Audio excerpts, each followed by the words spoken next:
It seems that I made it after 25 hours being on the international roads between different airports, and this was my 25th cup of coffee.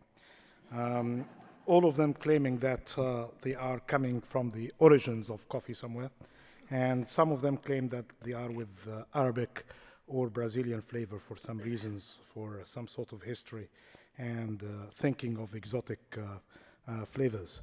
My colleagues at the bank prepared a very good reference for me. I'd like to thank them for what they did, and I'll be using it extensively during the forthcoming minutes that I'm allowed to have.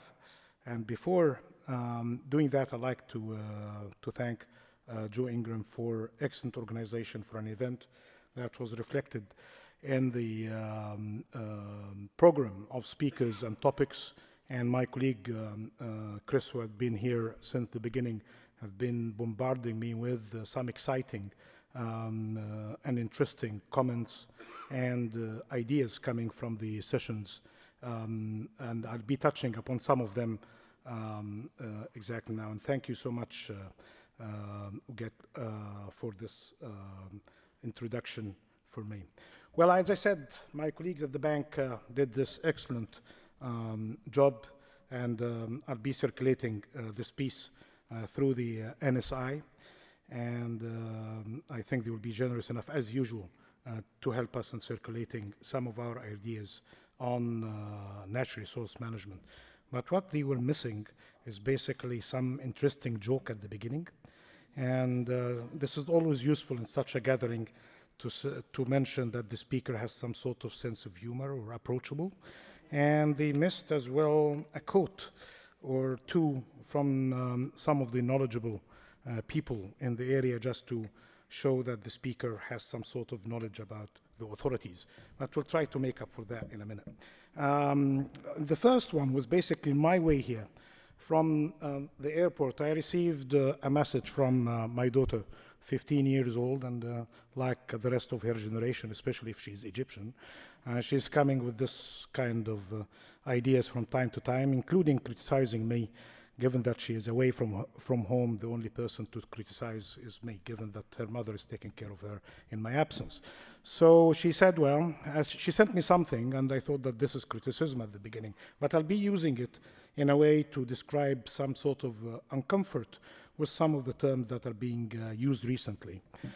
So she said, tell me, Pa, who said those words?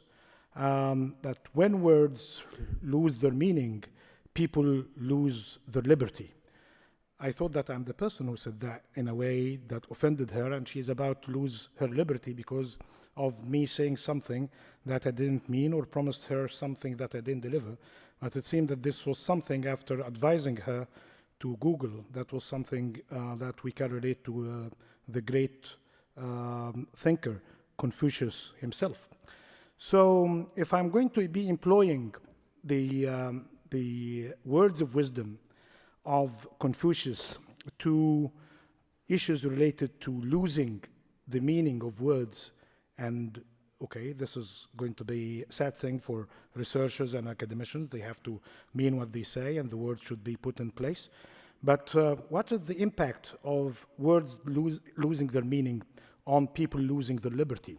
And in the context of this conference, I would really go into the three main areas discussed, and as summarized eloquently by Madame Labelle here. Growth, resources, and governance. It seemed that the growth is not what it used to be. In the past, when you mention high growth rates, you would say, well, this means something, higher employment, better and standard of living, improvement in the well-being of people. But now, and we have the evidence, that high growth rates, even for many, many years, in Africa and in other countries, didn't really mean always employability of the people, that the famous Ocon law is not really functioning, that establishing some sort of a relationship between growth and employment, that growth didn't really have an impact as such on human development, that growth came out of the expense of sustainability of the environment. And when we were checking the cases with our colleagues from the UNDP, given that we started the countdown of the 1,000 days to mark the end of this phase of the Millennium Development Goals, we have seen that many countries have been really celebrated by many organizations, including our organization, for something called growth, that they managed to have 5% plus, 7% plus. But again, their human development performance is leaving a lot to be desired. And when you check the sources of growth, it's basically about the resources. This is the other thing that is very much losing its meaning. When you say, well, I'm giving you more resources, yes, I'll be doing better. I'll be able to fulfill some of the dreams or to satisfy some of the objectives of some plans. But it seems again that resources are coming and typically are being mentioned here in the same way that you mention a curse or a challenge. And again, the two topics are very much related. And then you get into the issue of governance, public governance, and corporate governance. Let me then try to establish the link and basically how the World Bank is doing or trying to do something about this challenge. First is basically the impact of growth on the people, and to what extent that the 5 or 7% are going to be making wonders. First, that we shouldn't really always celebrate this kind of statistical improvement, because in many cases, as mentioned, the issues related to the quality of statistics is not really very much dependable. But even if they are dependable, we shouldn't really forget that many of these African countries are coming from very low initial base. So the 5 or 7% is not really a big deal. Of course, growth is important. Growth is essential. Without growth, you cannot do much when it comes to development. But we need to put it in a context that was supported by SIDA when they did excellent assistance to a report led by Professor Mike Spence with a team of 25 academician practitioners and some notable thinkers in economic development. So it's basically about inclusive growth and sustainable development. Unfortunately, this report, which was finished in September 2008 and was about to be launched in October 2008, didn't really have the fortune of having a calm environment to receive it, because this was basically the time of the collapse of Lehman Brothers. So it's like preparing for a small wedding party or a big one while there is a kind of an earthquake in the place. So that was not really the best moment. And that was not intended, of course, by the report or those who were behind it. But I think this report needs a kind of revisiting for the very same reasons mentioned here, about the 5 pillars of any kind of serious development in any country. They look now common sense, they were common sense, and in the future they will look like common sense, so one shouldn't reject them, but basically about applying them. This is the big challenge. The first is basically about governance and leadership, which have been covered adequately in this conference. The second one is about investment in human capital. So if all of these resources, and these resources are going to be depleted out of the expense of the rights of the future generations, are going to be reflected in the investment of the human capital through better quality of health and education and better access to public services. So in that case, you'll see better relation between the boom in resources and the future of the generation that are going to suffer if such an investment is not going to be put in it. The third was basically about the investment in physical capital. Many of these countries, and I totally very much agree with what was mentioned several times, that resources are very much shaping the destiny, the economic destiny of Africa. But we have seen that before. This is not something new. The 200 years before now, we're basically talking about commodities. They brought the attention of many people to the continent. And actually, they built some interesting infrastructure. But this infrastructure was basically about getting the resource to the port, to the traders. It was not really about developing infrastructure for the development of the country. I've seen sophisticated railways. I've seen decent seaport services by the standards of the time of their establishment, to the extent that many of them are still surviving despite the fact that many of them are not really adequately maintained. But these kind of infrastructure activities and investment were not really for the people of the country as such, were basically about ease of transaction, ease of transportation of these commodities to the ports receiving the cotton, the coffee, the cocoa, and the other material. At the time, the natural gas, the oil, the bauxite, the copper were not really as discovered as they are today. Basically, this is the third thing about the pillars of good framework for inclusive growth: governance, investment in human capital, and the investment in infrastructure. And all of those areas are being tackled under the post-2015 development framework with an emphasis on the quality, because, as you know, health and education had been touched upon in the current MDGs, but the quality dimension was very much missed.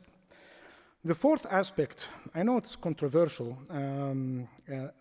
almost everywhere, this issue of reliance on the market.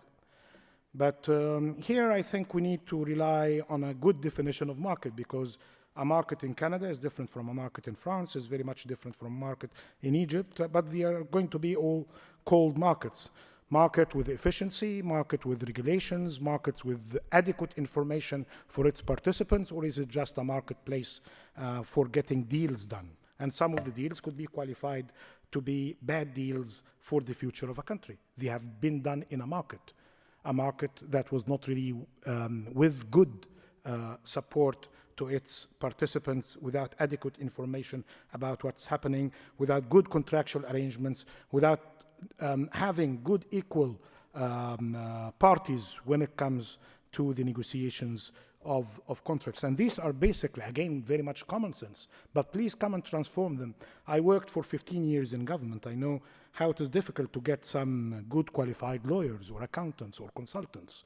And in many cases, unlike some developed countries admit that they don't have the resources, in many cases you'll be seeing people, I would really claim that they are good with good intentions, clean and clear on their vision, but they don't have the experience. So when they get into these deals, they made very bad outcomes. And we have been seeing the bad outcomes are sometimes a result of very bad intention, very good intentions. Actually, some bad intentions may result in some acceptable outcomes, because those who are behind them are smart enough to make the deals to survive, and then to survive with it, and then you discover it in a decade or so after that. In any case, this is a very important issue, how to get people to work for government. And when they go and work for government, what is going to be the incentive structure for them? If these guys are going to be having market value, are you going to be affording employing them in government or not? Are you going to be keeping them, and for how long? And who's going to be paying them? Are they going to be paid by the corporates who are going to be negotiated, as it happened?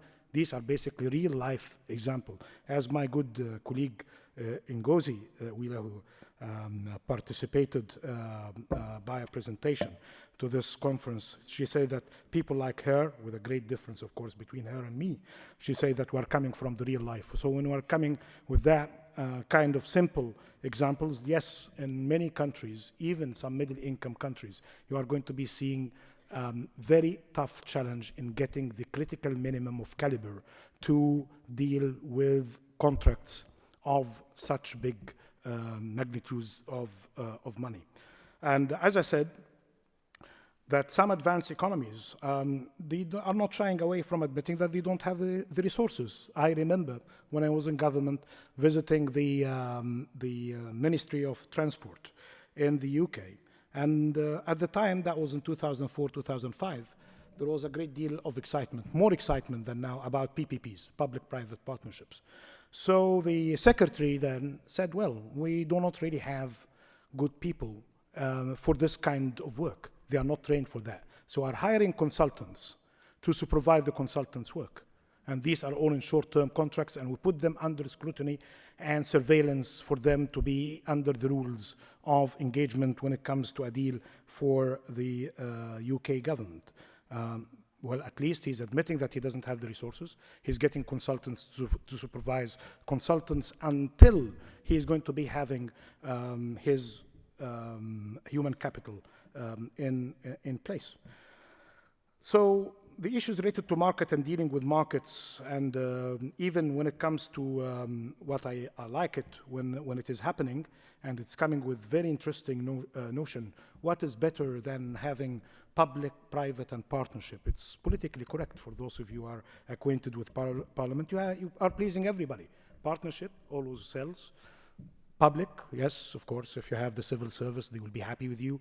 You have the citizens, yes, the public and the state is behind us, is going to be protecting us. And the private, yes, you're a believer in the corporate sector. But this kind of, you put the three P's together, it needs really contractual arrangements, regulations, checks and balances, transparency, information about the deal. Otherwise, we have learned it, and especially in my country, a great deal, if you are not going to be having adequate transparency, normally the public are much more sophisticated than their governments. And normally the public, when they don't really get the information right from the beginning, they are going always to assume the worst, not to assume what would be the case. So it's very much in the advantage, even in incompetent governments, to release what they have, because if they are not going to be doing that, the worst is going to be assumed. Well, the fifth is basically about the outward orientation. The outward orientation. And this is basically something that had been learned from the experience of the 13 countries that made it in inclusive, sustainable growth for more than 25 years. Countries like Singapore, Korea, China, and others, and Brazil. So these are basically the 5 pillars. If you see any of these 5 pillars missing, there's going to be definitely something wrong happening. Even if the numbers are going to be telling you that growth is 5 or 7%. Even if people are going to be talking more and more about resource boom. Even people are going to be talking about, yes, this government is taking this kind of advice to establish a law or to have a new institution arrangement, to have an agency to apply it. Governance going beyond actually downloading a law and put it in the local language and put an agency behind it. It takes ages to put really these regulatory regimes in countries. Have seen it, even in cases like the same today, very straightforward, like consumer protection agencies, competition agencies. If you don't have it, and I'm happy that there are many participants from developing countries with us, if you are not having it, and based on the experience of Eastern European countries that had very sophisticated people in relative terms to some initial conditions in many African countries, it took them an average of 15 to 20 years. And these 15 and 20 years are not really easy years. These are years of experimentation, of problems, of committing mistakes, of getting people to pay the price of lack of knowledge about these agencies and how they work. If you are going to be talking about better regulations for all of these complicated sectors with adequate governance structure, here I think we are going to be in need for earlier investments in that. The bad thing here is basically about the wrong sequencing. You start first and then you start to clean up later. Many matters are not really going to be subject to easy cleaning up. That's why I can now understand why colleagues in the bank have been struggling in the different drafts of these keynotes about this statement. Africa's resources could be transformational for the continent. And then they put emphasis on the phrase could be. Yes. Actually, they started with should be, and then maybe, and then, well, we need really to be nice at the end. So could be with emphasis would do the trick. Yeah, so depends basically on the implementation. Yes, resources could be transformational, and we have seen it actually that if you are not going to be putting that, those who are not going to be pleased with the activities are the environmentalists. And thank God they started to be understood recently, and the environmental considerations have started to be internalized in public policies in some good political debates. They are part now of the struggle between governments and their opposition. But beyond this issue of transformational, one needs really to think of other aspects if we are not going to be putting matters in the proper sequence, about waste, about the fact that these resources are going to be depleted, they are not going to be renewed at all. So this is a loss that's not going to be subject to any kind of recovery, and there is no compensation for it. And even if there is going to be a compensation as it's known in the legal frameworks, it's an admission that somebody lost something, and normally the compensation is partial, never being compensated for something fully. So here then we need to have the guidance of the Natural Resource Charter, the preset one, which states that the development of a country's natural resources should be designed to secure the greatest social and economic benefit for its people. Who's going to be doing that? Who is going to be debating that? Who is going to be able to defend some kind of a position and against the other? What kind of initial conditions do you have in the political economy of the country in question in order to have this kind of good guiding principle in place? And then this requires a comprehensive approach in which every stage of the decision chain is understood and addressed. Great. But again, this is assuming some sort of knowledge and engagement by the general public. Then the other preset states, the successful natural resource management requires government accountability to an informed public. Here, the issue of the information of the public. Freedom of Information Acts have been always introduced as a good thing to start with, and some recent research have been establishing correlation or even sometimes causality between adequate Freedom of Information Acts with its implementation and the kind of advances that a country would have over time. That's good. But again, here, in order for the Freedom of Information Act to work properly, you need data, the issue of statistics mentioned, adequate information, which is a step further beyond data. You need knowledge, so you need to add experience to your information. And you need to really have a culture that respects knowledge sharing and evidence-based debates and decision-making. So that takes time. That takes time and takes investment and takes leadership. And when it comes to information here, and when I go back to this point that I mentioned earlier, that there had been a boom in the resources, but without adequate attention to basic issues like poverty or human development, and actually in some of the countries that had seen these kind of booms in their resources have seen deterioration in absolute and relative terms in their human development indices. And these are basically very much public. You can get it from our joint report with the IMF on the Global Monitoring Report or through the Human Development Index.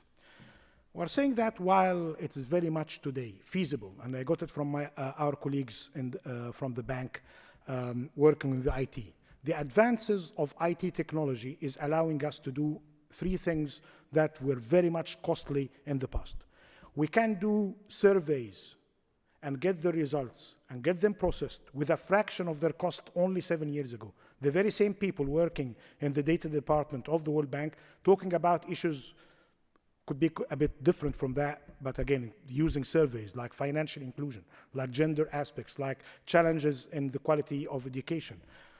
Now, the advances in IT technology is allowing them to have better data, better sample, and better results in a fraction of time with a fraction of cost. The other thing that the IT is allowing us to do is basically that we can identify the spots and areas through which we can really have a potential endowment of natural resources. And again, with less cost than what used to be 10 years ago. So this issue of asymmetry of information between the big corporates and the development agencies and the ministries in the developing countries could be solved by availing such information and putting it on available to the general public as well. And there had been very interesting initiatives by Google and others in order to use their maps and to develop them to cover natural resources as well. The third, as we are interested in these surveys and we are interested in the resources and where they are, actually, if you want to know, and this is basically quoting one of the most knowledgeable people on poverty alleviation, and he's working now in Africa after 20 years in working in Latin America. If you want to know the poor by name and location, you can do that. So the issues of targeting, yes, the poor are all over and we cannot find them and they are in different places. If you want to invest to know those people by name and by location, you can have the information. If you want, I'm not really in the business of propaganda of the World Bank, but we can do that through the government. We have many good programs to do that. So basically, how to use IT and data, not just for matters related to accountability, which is very much important, or to improve decision-making process, but actually to explore new areas for sustaining the development of the people. I got a sign here that I think I'm beyond my time. Yeah? 2 minutes? Okay, thank you so much. All right. Okay. So, well, we'll redefine the meaning of 2 minutes.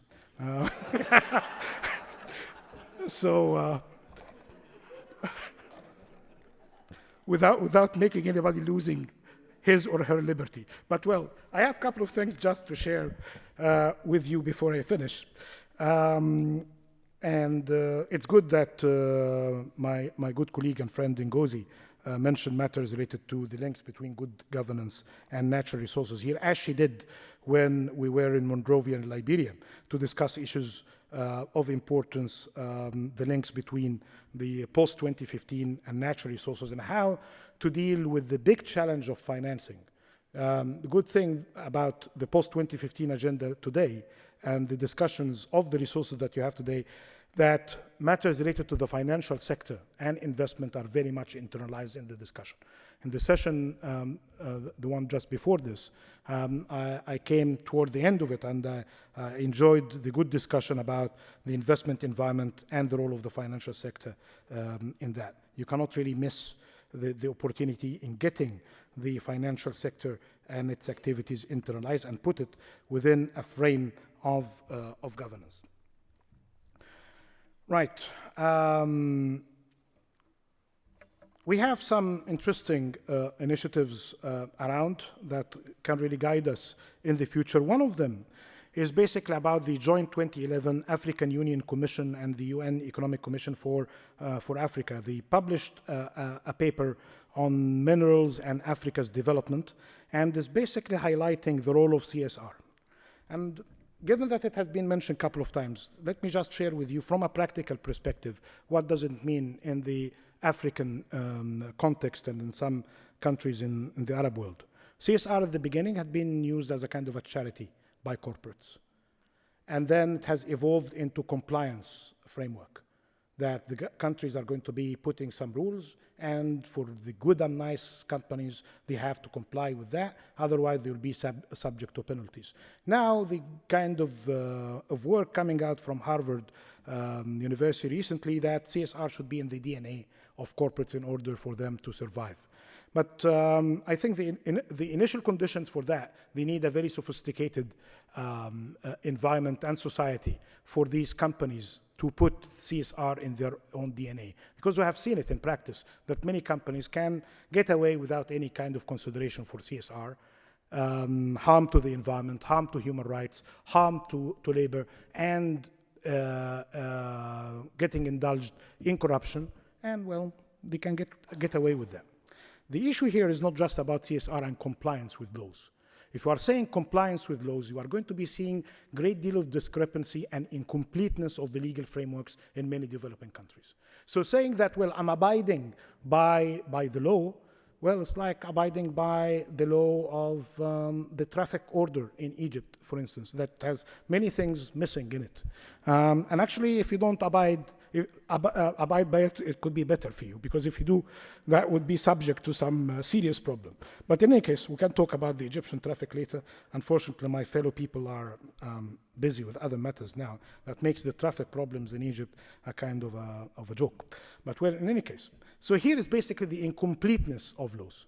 incompleteness and inadequacy of laws. So if a company based, say, in this host country to us today, to me today, and say, well, I'm just abiding by the rules. But if the rules are not there, what is being expected from the good corporates is basically to treat an African country no less than it treats the people of Canada. As simple as that.